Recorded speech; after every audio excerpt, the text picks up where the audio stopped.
How and why to read the Bible in 12 months. Welcome, Malcolm here. Welcome to Quiet Time Coaching, episode 553, and a recording very near the beginning of January 2025. And I'm talking about how and why to read the Bible in a year as a devotional practice. And although actually the title might be a little bit misleading, it's about how to read the Bible in a year, but really the point is not so much getting through the whole of the Bible, but building a familiarity with Scripture. Not just the bits you read or hear preached frequently, but the parts that you know exist, but might forget about. So last year, 2024, I decided to find a way to have a better feel for Scripture as a whole.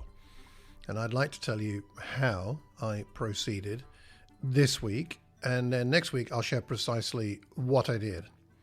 But first, let me perhaps remind you of why it's important to have a handle on the whole of Scripture, not just our favorite bits. Today, I'd like to offer briefly 8 reasons to make a plan to become familiar with all of Scripture. Number 1, understanding the fullness of God's revelation. The Bible is God's complete revelation to humanity, 2 Timothy 3:16 and 17. Each bit of it, even the less famous bits, are God-breathed. Each has a purpose for various reasons. So limiting ourselves to well-known passages, it narrows our understanding of who God is and how he works.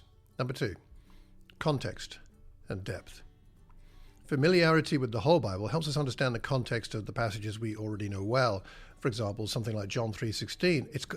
When you read it with an understanding of the rest of Scripture, it brings a much deeper significance to your understanding of that passage. And also, understanding context and depth helps prevent us from misinterpreting or misusing other passages we might read. Number 3, spiritual growth and maturity. Scripture contributes to spiritual growth, doesn't it? Hebrews 5, verses 12 to 14.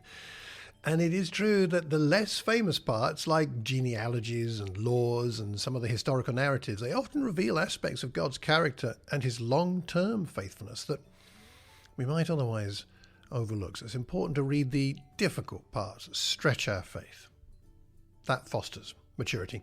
Number 4, a balanced understanding of God. See, focusing only on the famous passages might lead to an incomplete or a skewed view of God. Psalms reveal God's compassion, but books like Leviticus and Habakkuk show his holiness and his justice, and we need the whole picture. Number 5, equipping for life's challenges. Life is complex, in case you hadn't already noticed, and it needs wisdom that goes beyond a handful of familiar passages. So the wisdom of Proverbs, the raw emotions of Lamentations, or the perseverance in Job prepare us for our own diverse experiences and trials coming to a life near you at any time soon. 6th, ability to teach and share. We're called to make disciples and teach others, right? Matthew 28:19 to 20. We need a broad knowledge of Scripture to be able to do that so that we can answer questions, address doubts, and share the gospel in a deeper way. Number 7, protection against error. Knowing all of Scripture guards against false teaching, like in Acts 20, verses 29 and 30. A broader understanding helps us to discern truth from error and to remain grounded in sound doctrine. And lastly, number 8, discovering hidden gems. Those less famous parts of Scripture often hold treasures that speak to us in unexpected ways. Stories like Abigail's wisdom in 1 Samuel 25 or Hagar's encounter with God in Genesis 16.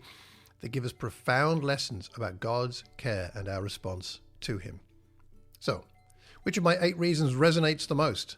How could it motivate you to develop a plan to get to know the entirety of Scripture better? I've put some suggestions in the show notes. Next time, I'll share some specific things I did in 2024 that helped me to develop greater familiarity with Scripture as a whole. Till then, take care and God bless.